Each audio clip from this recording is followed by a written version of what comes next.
donde la función del juez se puede equiparar más a la función de un buen padre de familia y que, lógicamente, contradice todos los mandatos constitucionales y convencionales, sobre todo de la Convención de los Derechos del Niño,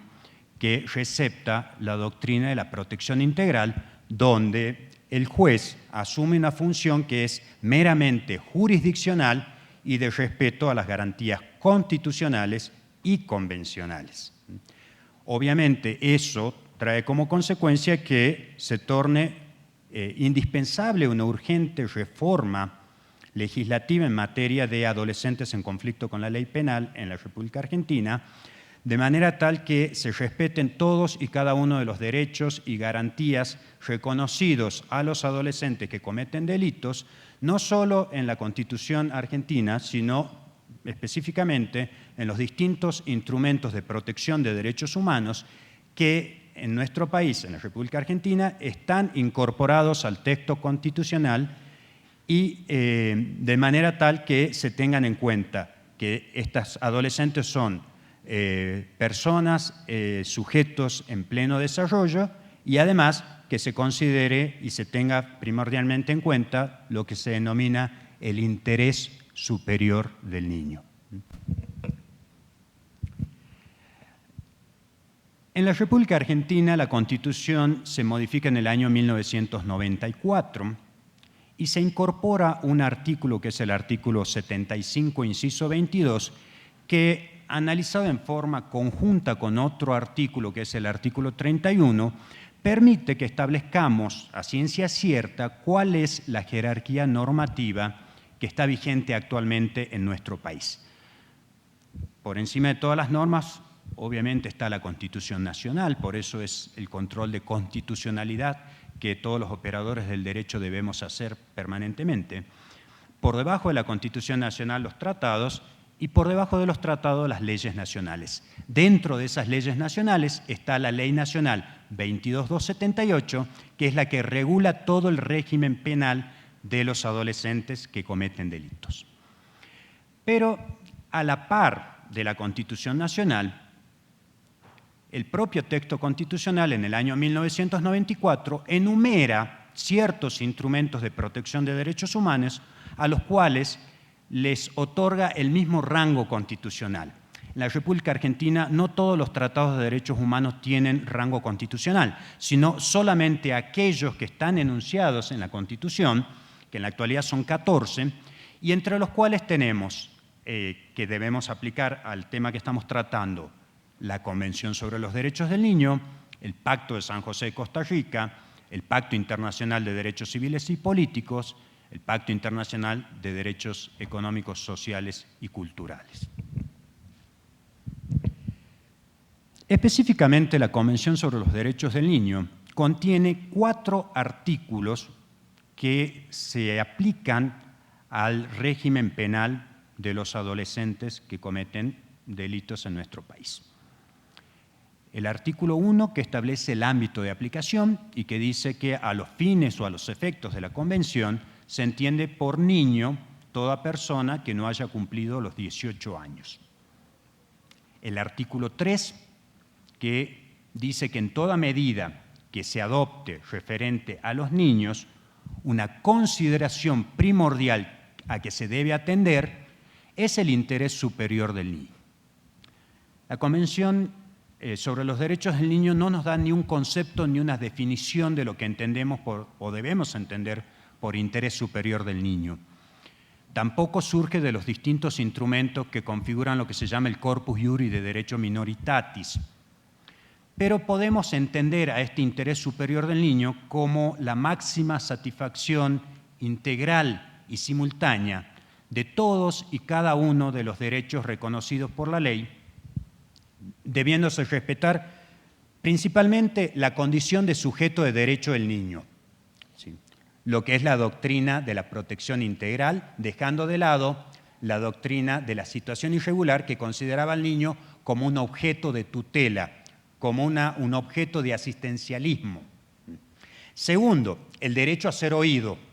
que tiene el adolescente y el niño o niña, y que su opinión sea tenida en cuenta en toda decisión que se adopte en su contra. Tercero, la edad del adolescente o niño, el grado de madurez y la capacidad de discernimiento que tiene. Y por último, su centro de vida,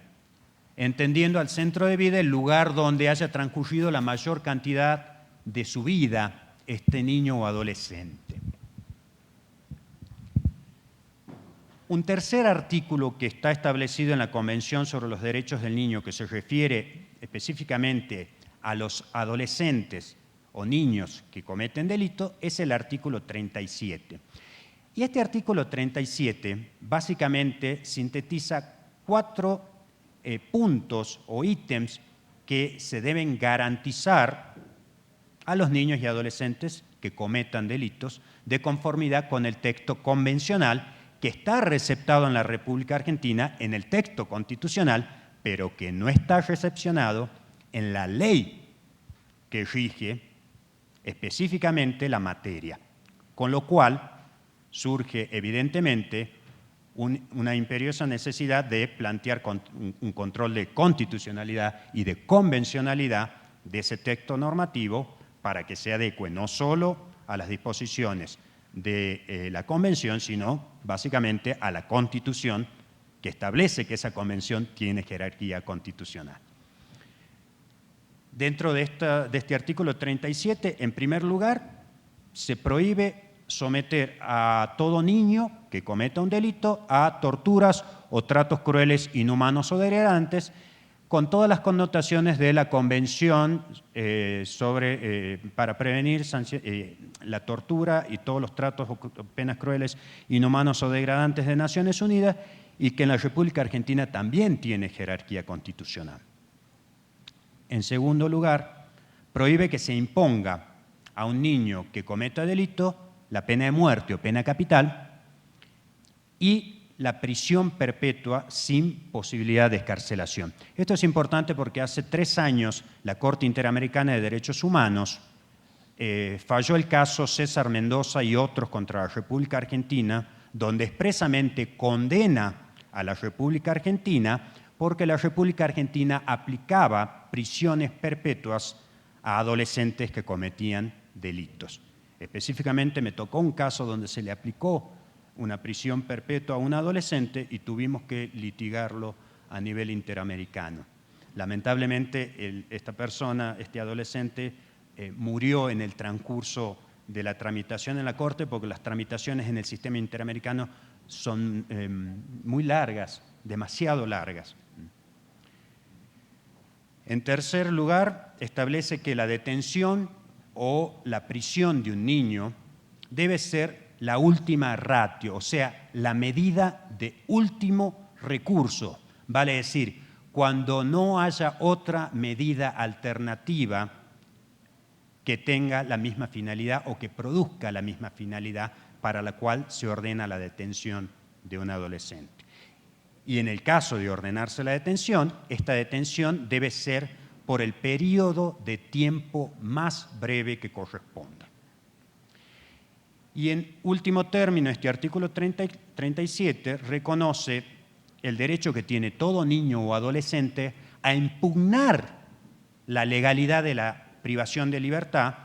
ante un juez imparcial, independiente, establecido con anterioridad al hecho de la causa, y justamente en virtud del plazo razonable y el derecho a tener una pronta justicia, a que ese adolescente tenga una pronta respuesta o una pronta decisión sobre esa acción que intentó impugnando la legalidad de su detención. El último y cuarto artículo de la Convención sobre los Derechos del Niño, que se refiere al régimen penal de los adolescentes, es el artículo 40. Y este artículo 40 básicamente se condice o tiene un contenido prácticamente similar o igual al artículo 8 del Pacto de San José, Costa Rica, y al artículo 14 del Pacto Internacional de Derechos Civiles y Políticos, que son las garantías judiciales mínimas que se debe reconocer a toda persona acusada de la comisión de un hecho delictivo. Pero que en el caso de las personas menores de edad menores de 18 años, específicamente el artículo 40 lo sintetiza en su texto. Y este artículo 40 reconoce el derecho de todo niño acusado de cometer un delito, primero, a ser tratado con dignidad. ¿Para qué? Para promover que asuma ese niño una función constructiva en la sociedad. Y esa es la diferencia del derecho penal de los adolescentes del derecho penal de los adultos. La finalidad no es la finalidad sancionatoria o represiva, sino una finalidad de construcción en la sociedad, ¿sí? La justicia restitutiva o retributiva. Segundo, el derecho que tiene todo niño o adolescente a que no se lo declare culpable por actos u omisiones que no estaban prohibidos por leyes al momento de cometer el hecho que se lo está acusando. Tercero, que se presuma su inocencia mientras no se declare judicialmente su culpabilidad. También a que sea informado directamente y sin demora y en un lenguaje claro y sencillo que entienda perfectamente el niño y adolescente de qué lo están acusando, por qué lo están acusando, cuáles son las pruebas que existen en su contra, ¿sí? Y además que tiene derecho a declarar o no declarar y que siempre tiene que tener derecho a la asistencia técnica jurídica de una persona especializada en el fuero penal juvenil. También a que su causa sea resuelta, sea dirimida sin demora por un juez competente, independiente e imparcial, que no sea obligado a declarar en contra de sí mismo y que tenga derecho a interrogar a todos los testigos y que tenga también el derecho, por lo menos en la República Argentina está totalmente reglamentado eso, a la asistencia jurídica de un intérprete si no comprende o no habla el idioma utilizado, ¿sí? Y cuando hablamos de intérprete no solamente se refiere a intérprete de un lenguaje, sino también a intérpretes, como en el caso de las personas sordomudas, a intérpretes de señas o a intérpretes de cualquier signo inequívoco que tenga el adolescente que no pueda comprender el idioma verbal o el idioma hablado. Y por último, el derecho a la privacidad. El derecho a la privacidad implica el derecho a que se respete su vida privada en todos los aspectos y en todas las etapas a lo largo de la tramitación de la causa.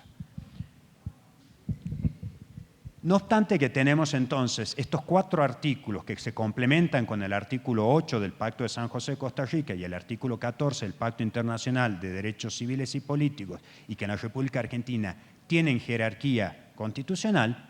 en la práctica vemos que esto no sucede en la República Argentina porque tenemos la Ley 22.278 que establece el régimen penal de la minoría,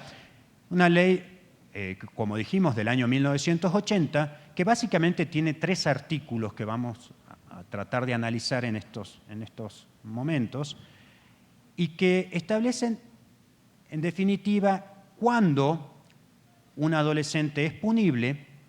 y cuando un adolescente no es punible o es inimputable, ¿sí?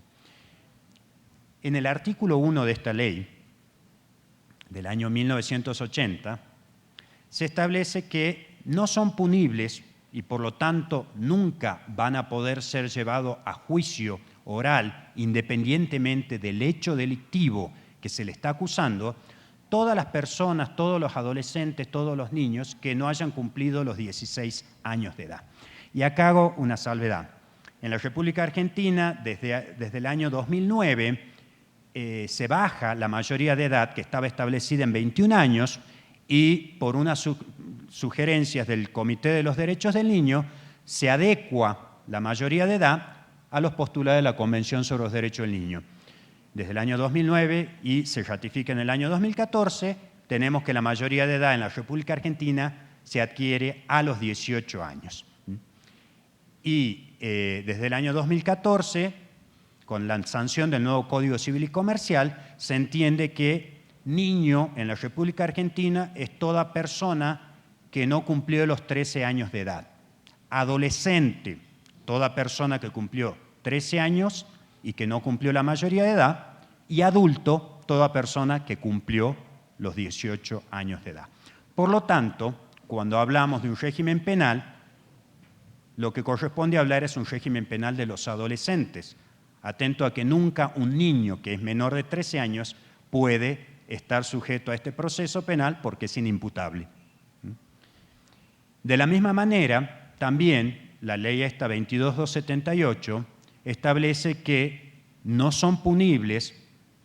las personas, los adolescentes de entre 16 y 18 años de edad, pero respecto de ciertos tipos de delitos. ¿Cuáles son esos delitos? Los delitos que en la República Argentina se consideran delitos menores, o sea, aquellos delitos que tienen una pena privativa de la libertad que no exceda de 2 años de prisión, como pueden ser los hurtos, las amenazas, las lesiones, los daños. No así los delitos más graves como son los robos calificados, los robos simples, robos con armas, robos en poblado en banda, todos los delitos contra la integridad sexual y todos los delitos contra la vida, homicidios en los distintos grados. Tampoco son punibles los adolescentes de entre 16 y 18 años que cometan delitos que tienen solamente previsto una pena de multa o inhabilitación.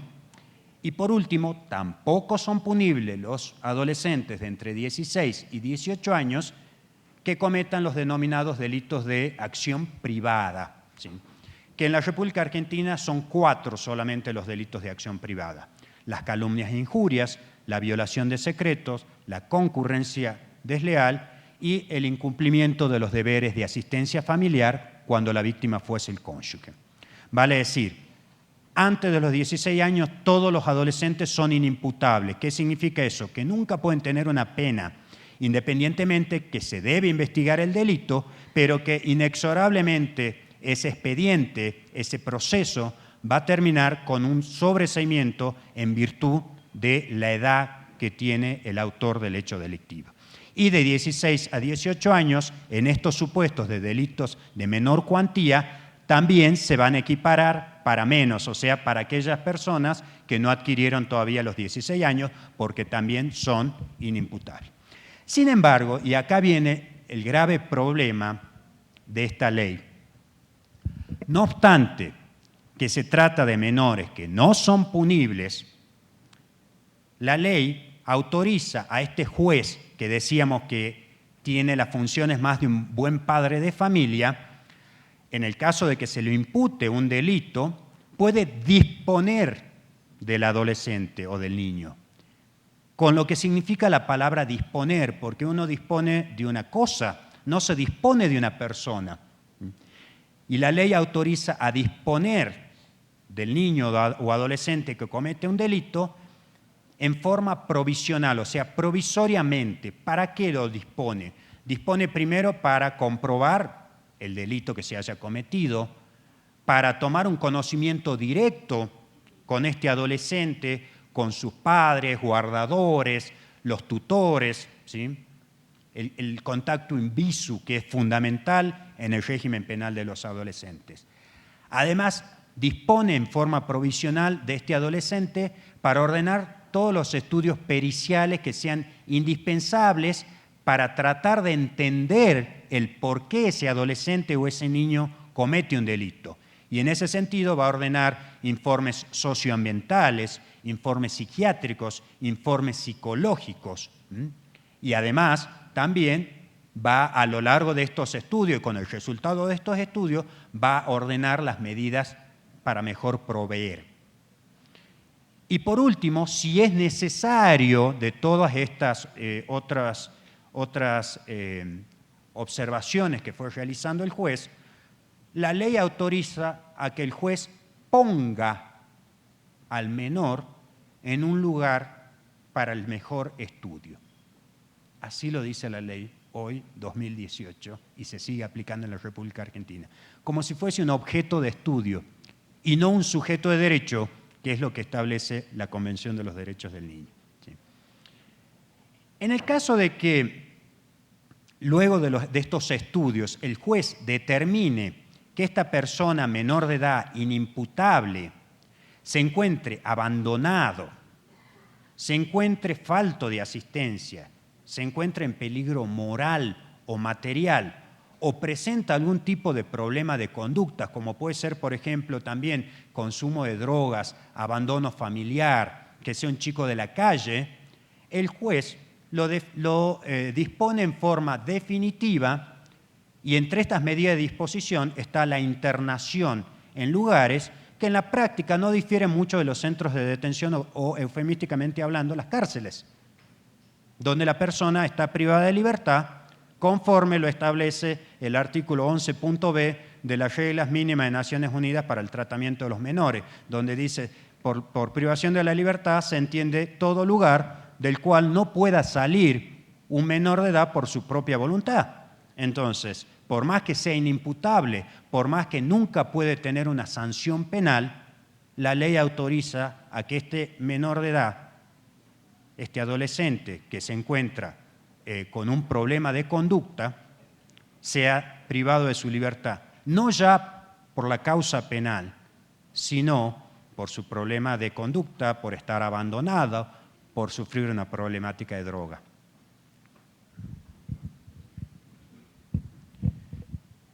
Esto vamos a ver enseguida que dio pie a que se hagan algunos planteos a nivel jurisprudencial,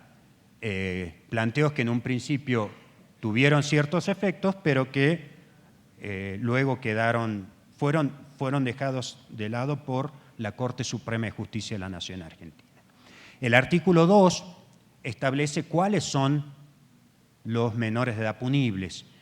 y básicamente lo define por exclusión, o sea, todos los que no están enumerados en el artículo 1, o sea, todas las personas que no hayan cumplido los 16 años y los que habiendo cumplido los 16 a 18 años cometen delitos de mayor cuantía, o sea, delitos que tienen prevista penas de más de 2 años de prisión, son punibles en la República Argentina. Y en este caso también el juez puede disponerlo provisionalmente, pero no para las mismas funciones que establecía en el artículo 1, sino para realizar todo un control tutelar a los fines de que luego de realizar el respectivo juicio, el juez evalúe la conveniencia o no de aplicarle una sanción. Pero también permite esta ley al juez de menores actuar de la misma manera que con los menores de edad inimputables. Vale decir, en el caso que un menor de edad punible se encuentre abandonado, en peligro moral, falto de asistencia o presente problema de conducta, el juez también puede disponer de él, no ya por la causa penal, sino por sus problemas de conducta o sus problemas sociales. Y el artículo 4, que es el último artículo de esta ley, establece que la pena que se le va a imponer a un menor de edad punible está sujeto a ciertos requisitos. Obviamente, cuando habla de la pena, se refiere a aquellos menores de 16 años,